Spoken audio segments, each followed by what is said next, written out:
जगत गुरु होने का परीक्षण कर लें, मैं हर कसौटी पर खड़ा हूं। और राम भक्तों पर गोलियां चलाने वाले आज संतों का अपमान कर रहे हैं। जगत गुरु रामभद्राचार्य के इन तीखे बयानों ने छत्तीसगढ़ की राजनीति में नया भूचाल ला दिया है। आखिर ऐसा क्या हुआ कि धार्मिक मंच से जगत गुरु रामभद्राचार्य को नेता प्रतिपक्ष डॉक्टर चरणदास महंत को खुली चुनौती देनी पड़ी? छत्तीसगढ़ की सियासत में एक बयान ने अब बड़ा धार्मिक और राजनीतिक विवाद खड़ा कर दिया है। नमस्कार, मैं दिव्या और आप देख रहे हैं CGNN लाइव।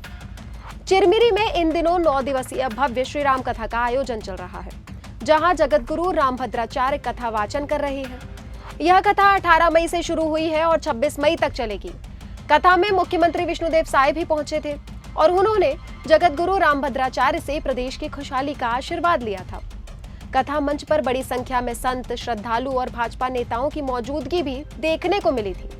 और इसी आयोजन को लेकर नेता प्रतिपक्ष डॉक्टर चरणदास महंत ने जगत गुरु रामभद्राचार्य को भाजपा का प्रचारक बताते हुए कहा कि वे उन्हें जगत गुरु नहीं मानते, यहां तक कि गांव का गुरु भी नहीं मानते। महंत के इस बयान के बाद प्रदेश भर में राजनीतिक और धार्मिक हलचल तेज हो गई है। इसके जवाब में कथा मंच से जगत गुरु रामभद्राचार्य ने तीखा पलटवार करते हुए कहा कि मेरे जगत गुरु होने का पूरा परीक्षण कर लें, मैं 22 भाषाओं में धारा प्रवाह बोल सकता हूं। उन्होंने डॉक्टर महंत को असभ्य व्यक्ति बताते हुए कहा कि किसी संत के लिए बोलने से पहले कॉमन सेंस होना चाहिए। छत्तीसगढ़ के प्रतिपक्ष नेता, अब उनको कौन सा संबोधन कौन समझ में नहीं आ रहा है, मेरे प्रिय निंदक चरणदास महंत जी का, उन्होंने मेरे लिए ये कहा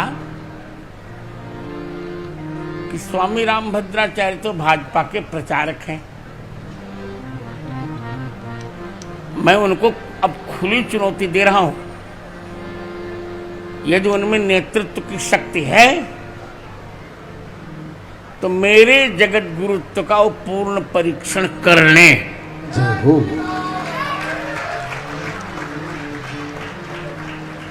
जगत गुरु कहते किसे हैं, मैं और अन्य जगत गुरुओं की बात नहीं कर रहा हूं। पहले आपको बता दूं, जगत गुरु कहते किसे हैं।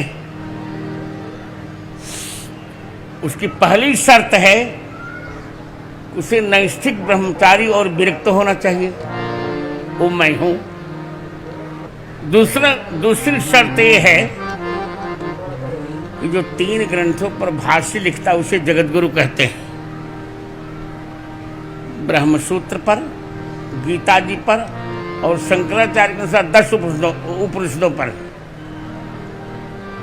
संयोग और सौभाग्य से मैंने गीता भाष्य भी लिखा छपा है, ब्रह्मसूत्र भाष्य भी संस्कृत में लिखा छपा है और 10 नहीं, मैंने 12 उपनिषदों पर भाष्य लिखा, वो छपा है। और नारद भक्त सूत्र और रामस्तवराज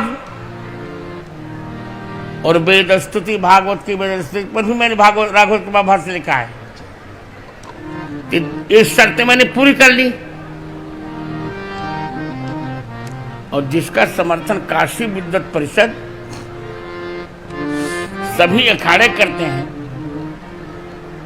और कुंभ में जिसका सबसे पहला स्नान होता है वही तो जगत गुरु होता है। इतना असभ्य व्यक्ति जिसको कॉमन सेंस भी नहीं कि बोला कैसे जाता है एक संत के लिए। महोदय, छत्तीसगढ़ के दुर्भाग्यशाली प्रतिपक्ष नेता, मैं खुली चुनौती आज दे रहा हूं। मैं वैसे जगत गुरु नहीं हूं, 22 भाषाओं में धारा प्रवाह बोल सकता हूं। यही नहीं, रामभद्राचार्य ने कांग्रेस पर भी निशाना साधते हुए कहा कि राम भक्तों पर गोलियां चलाने वाले आज संतों का अपमान कर रहे हैं। उनके इस बयान के बाद प्रदेश की राजनीति और गर्मा गई है। वहीं डॉक्टर चरणदास महंत भी अपने बयान पर कायम नजर आए हैं। वो भाजपा के प्रचारक हैं और सिर्फ भाजपा का प्रचार करने आए हैं। ऐसे लोगों को न मैं जगत गुरु मानता न गांव का गुरु मानता। चाहे तो दिखा दीजिए और सुना दीजिए। अब सवाल ये है कि क्या यह विवाद सिर्फ बयानबाजी तक सीमित रहेगा या आने वाले दिनों में सियासत और गरमाएगी। इस पूरे मामले पर आपकी क्या राय है, हमें कमेंट करके जरूर बताइए। वीडियो को लाइक करें, शेयर करें और आगे चैनल को सब्सक्राइब करना ना भूलें। फिर होगी मुलाकात नए विषय के साथ, तब तक बने रहे CGNN लाइव के साथ। धन्यवाद।